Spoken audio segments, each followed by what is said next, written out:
안녕하세요. 오늘의 사연입니다. 구독과 좋아요 한 번씩 부탁드릴게요. 바로 사연 시작하겠습니다. 제 이름은 백아중이고 30대예요. 동갑내기 남편과 유치원생 아들이 있고 그리고 시부모님과 함께 살고 있어요. 시아버지는 대기업 임원으로 일하고 있어서 수입이 꽤 많아요.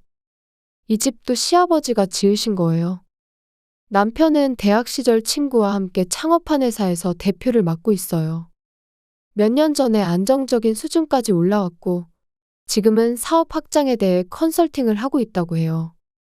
소득적으로는 우리 집도 시부모님도 여유가 있어서 저와 시어머니는 전업주부로 살고 있어요. 다만 아들이 초등학교에 들어가면 저도 뭔가를 하려고 생각 중이에요. 그 이유는 시어머니가 며느라, 청소는 제대로 하고 있어? 여기 머리카락 떨어져 있잖아. 도대체 무슨 정신으로 청소하는 거야? 라고 청소 지적을 하거나 지금 밖에 나갈 거지? 이 메모에 적힌 물건도 같이 사올래? 라고 말하면서 일부러 무거운 물건을 사오게 한다든지 어쨌든 저에게 잔소리하거나 귀찮은 일을 강요하는 거예요. 게다가 우리 가족의 사적인 공간까지 무단으로 들어와 제가 아끼는 브랜드 가방을 마음대로 사용하기도 하고요. 제가 제멋대로 가져간 것에 대해 주의를 주어도 그 정도 가방은 그냥 빌려 써도 괜찮잖아. 라는 식이에요. 저는 시어머니가 썼던 가방을 그대로 사용할 엄두가 나지 않아 꼼꼼하게 손질 후 다시 사용하곤 해요. 시어머니가 마음대로 사용하지 않는다면 이런 일을 하지 않아도 되는데 매번 그런 생각을 하면서 관리하고 있고 제 방만 잠글 수 있게 할까 고민 중이에요. 이렇게 시어머니로 인한 피해를 조금이라도 덜 받기 위해서는 함께 있지 않아야겠다는 생각을 하게 되었어요. 남편에게 시어머니의 무례한 태도를 모두 전달했고 장래에 제가 일하는 것에 찬성하고 있어요. 지금은 단지 견디는 것 밖에는 제게 선택지가 없어요. 그리고 또 하나 시어머니에 대해 불만이 있어요. 그것은 아들에게 공부를 좀 하라고 하는 거예요. 아직 초등학교에 들어가기 전이라 우리 부부는 공부를 딱히 시키지 않고 있어요. 유치원에서 숫자를 읽을 수 있는 정도면 충분하다고 생각하는데 시어머니는 초등학교 들어가기 전부터 공부시켜야지. 라며 쓸데없이 학습지 같은 걸 구해와서 놀고 있는 아들에게 억지로 시키기도 해요.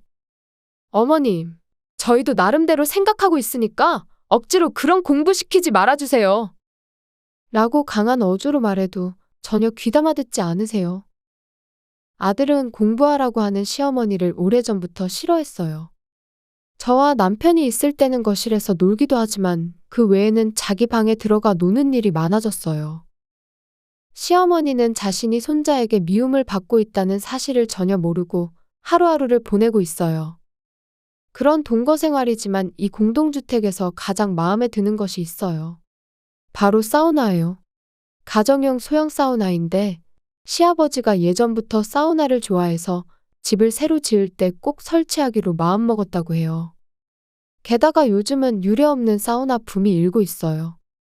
저와 남편은 원래 사우나를 좋아해서 집에서 사우나를 할 수 있다는 건 꿈만 같았어요. 시어머니는 덥고 답답한 데를 왜 들어가? 라고 말하며 사우나를 싫어하시지만 시아버지와 남편 그리고 저는 이 사우나를 아주 좋아해요. 하지만 이후 시어머니에 의해서 큰 사건이 일어나게 돼요. 시어머니는 집안에서 특히 제 앞에서는 본성을 드러내지만 겉모습은 좋아 보이고 친구도 많은 것 같아요. 친구들과 함께 여행을 가기도 한다네요. 지난 몇 년 동안은 상황이 좋지 않아 여행을 자제하고 있었는데 다음 달에 당일치기로 여행을 가기로 결정했다고 해요. 오랜만에 여행에 들떠있던 시어머니는 평소 저와 대화가 거의 없으시던 분인데 드물게 말을 걸으셨어요. 드디어 다음 달에 친구들과 여행을 가기로 했어. 좋네요. 이번에는 어디로 가시는 거예요?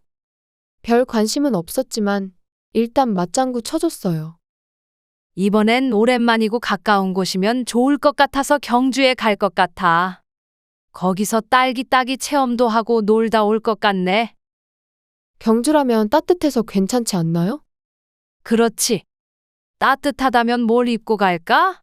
오랜만에 여행이니까 새 옷 사서 갈까? 그리고 선물도 많이 사올 테니까 기대해줘. 이대로라면 남편에게도 비슷한 말을 할 것 같다는 생각이 들었어요.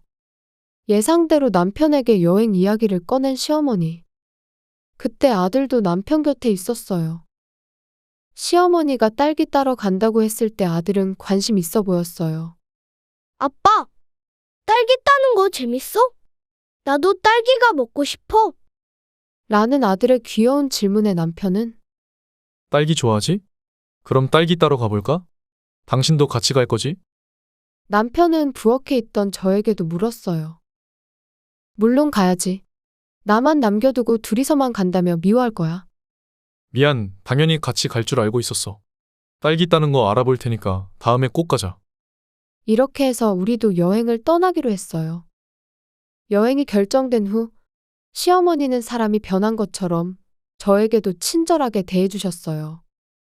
평소에는 제가 공용 공간을 청소하는데 시어머니가 어느새 청소해 놓으시고 아침 식사를 준비해 놓으시기도 했어요. 가족 모두가 시어머니의 행동에 놀라며 어머, 하실 수 있으시구나 라고 생각했어요. 우리 부부는 그렇게나 여행이 가고 싶으셨구나 하는 생각과 함께 여행이 끝나면 어떻게 될까 하는 불안감이 들었어요. 평소처럼 돌아간다면 다행이겠지만 지금보다 더 잔소리가 심해지면 어쩌나 하는 걱정도 들었거든요. 여행이 끝난 뒤에 아쉬움은 누구에게나 있는 법이죠. 그런 생각을 하고 있을 때 시어머니의 여행 당일이 다가왔어요. 일찍 일어나셨던 시어머니. 우리는 휴일이라 평소보다 늦게 일어났어요.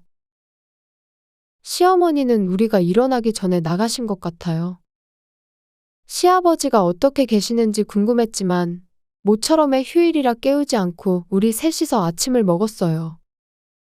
그리고 오늘은 아들이 소원하던 딸기 따러 가는 날이에요. 시어머니의 여행과 겹친 것이 아니라 우연히 이날로 가기로 했어요. 우리는 10시에 집을 나섰는데 그때까지 시아버지의 모습을 볼 수 없었어요. 이때 시아버지를 찾았더라면 그렇게까지 끔찍한 일은 일어나지 않았을 거예요. 남편이 알아본 곳은 비교적 가까운 곳에 있는 딸기 농장이었어요. 아들은 딸기가 많이 열려 있는 것을 보고 기뻐했어요. 신난다며 큰 딸기를 찾아 따기 시작했고, 무농약 딸기라 바로 먹어보기도 했어요. 즐거워하는 아들의 모습에 딸기 따러 오길 잘했다는 생각이 들었어요. 딸기 따기를 마친 후 아들이 할아버지한테도 딸기 주면 좋겠다고 해서 선물로 사다 주기로 했어요. 어쩌면 시어머니도 같은 생각을 하고 있을지도 모르지만 집에 딸기가 많이 있어도 금방 다 먹을 것 같다는 생각이 들었거든요. 생애 첫 딸기 따기 체험을 마친 아들은 내내 웃음을 잃지 않았어요. 그 후 백화점에 가서 셋이서 쇼핑도 하고 늦은 점심을 먹으며 즐거운 시간을 보냈어요. 그러다 해질녘쯤 가까운 역에 도착했어요. 휴일 저녁이라 그런지 사람들이 많이 붐비지는 않았어요. 그런데 저쪽에서 봉투를 잔뜩 들고 있는 사람이 다가왔어요. 자세히 보니 얼굴색이 변한 시어머니였어요. 너희들 어디 갔다 왔어? 당황한 듯 시어머니가 물었어요. 우리 딸기 따러 갔다가 쇼핑 좀 하고 돌아오는 길인데? 아빠는? 우리가 집 나올 때 안 보였어요. 아직 주무시는가 싶어서 그냥 조용히 나왔어요. 그러자 시어머니의 얼굴이 점점 더 파랗게 변해갔어요. 너희들 오늘 아침에 사우나에 안 들어갔지? 아침부터 사우나? 아무리 사우나를 좋아하는 우리 부부라 해도 외출하는 날 아침부터 사우나에 들어가지는 않아요. 그 사실을 시어머니에게 말하자 시어머니는 들고 있던 짐을 바닥에 떨어뜨리고 택시 승강장으로 뛰어갔어요. 무슨 일인지 몰라 시어머니가 떨어뜨린 봉투를 주워들고 시어머니가 달려간 택시 승강장으로 뒤따라 뛰었어요. 다 함께 탈 수 없어서 시어머니와 남편이 먼저 택시를 타고 집으로 향했어요. 저와 아들은 바로 뒤에 있는 택시를 타고 두 사람을 쫓아갔죠.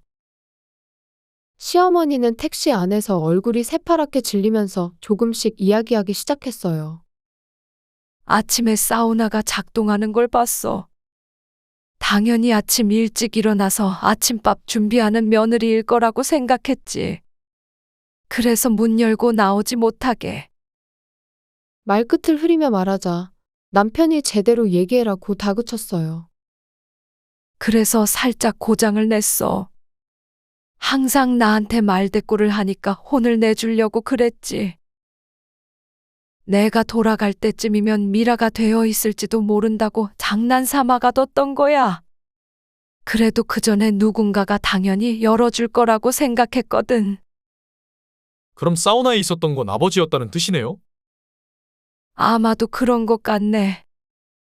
사건의 전말이 시어머니의 입을 통해 전해지자마자 집 앞에 도착했어요. 저는 남편이 전화 연결해줘서 지금 상황을 공유할 수 있었어요. 제가 조금 더 늦게 집에 도착하니 마침 남편이 시아버지를 구출하는 중이었어요. 저는 급히 구급차를 불렀어요. 시어머니는 그 자리에서 아무것도 하지 못하고 서성이고 있었어요. 물론 시아버지는 의식이 없었어요. 저렇게 더운 곳에 마실 것도 없이 몇 시간 동안 갇혀 있다니. 구급차가 도착하기 전에 조금이라도 몸을 식히기 위해 냉동실에 있던 아이스팩을 준비했어요. 그렇게 시간을 보내고 있을 때 드디어 구급차가 도착했어요.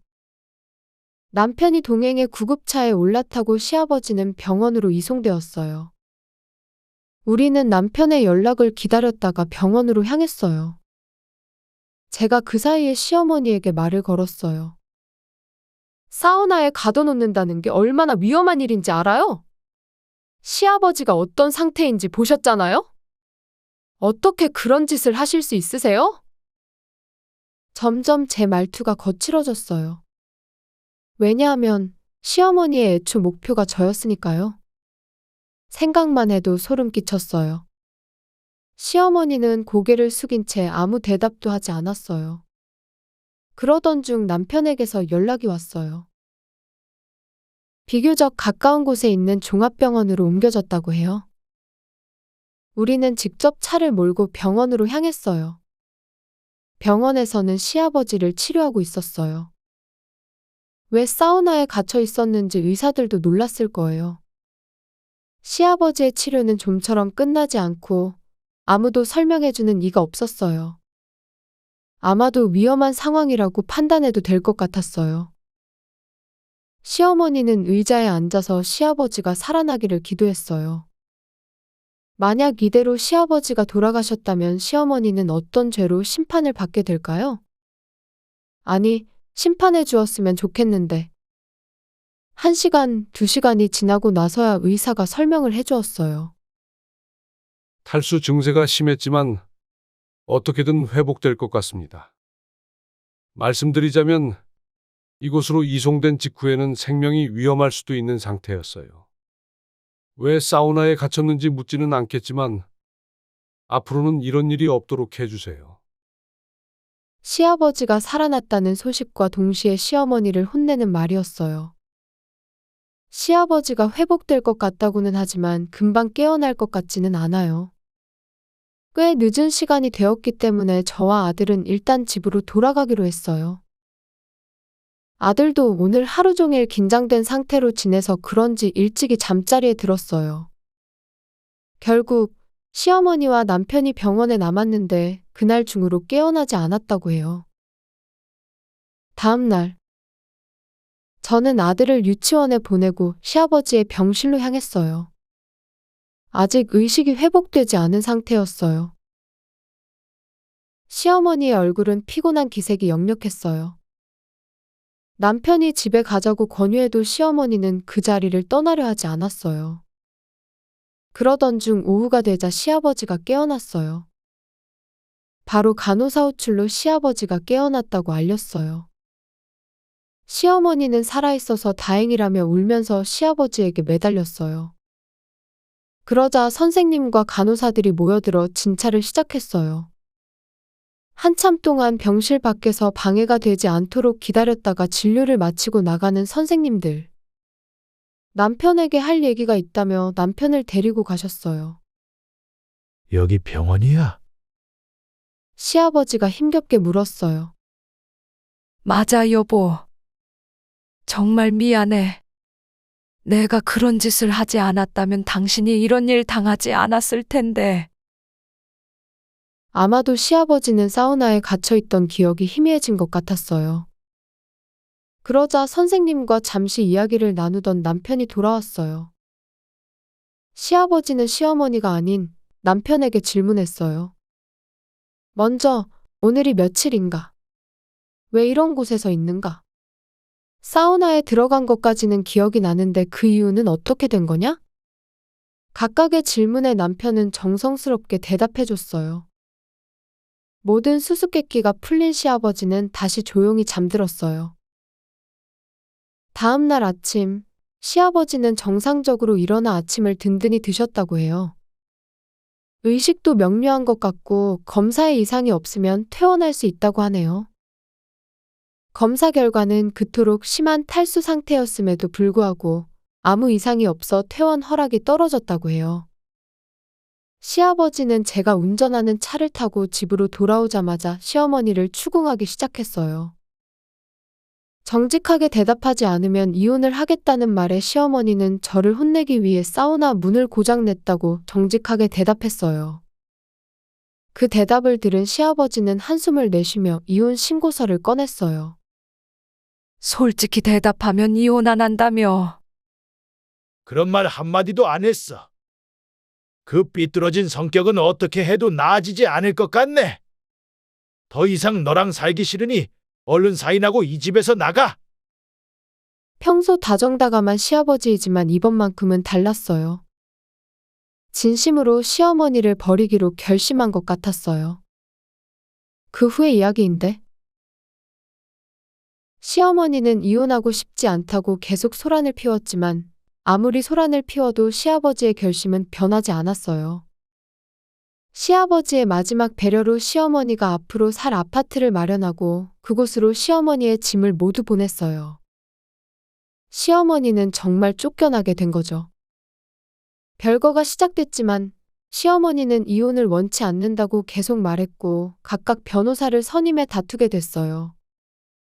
하지만 시어머니의 생활 태도가 좋지 않아 쉽게 이혼은 성립되었죠. 남편이나 저에게 도움을 요청해도 절대 도와주지 않고 있어요. 반면 우리는 시어머니가 없어진 덕분에 스트레스가 많이 줄었어요. 그것은 저뿐만 아니라 아들도 마찬가지인 것 같고 지금은 집안에서 신나게 뛰어놀고 있어요. 앞으로도 이 집에서 웃음만 가득했으면 좋겠네요. 시청해주셔서 감사합니다. 그럼 다음 영상에서 다시 뵙겠습니다.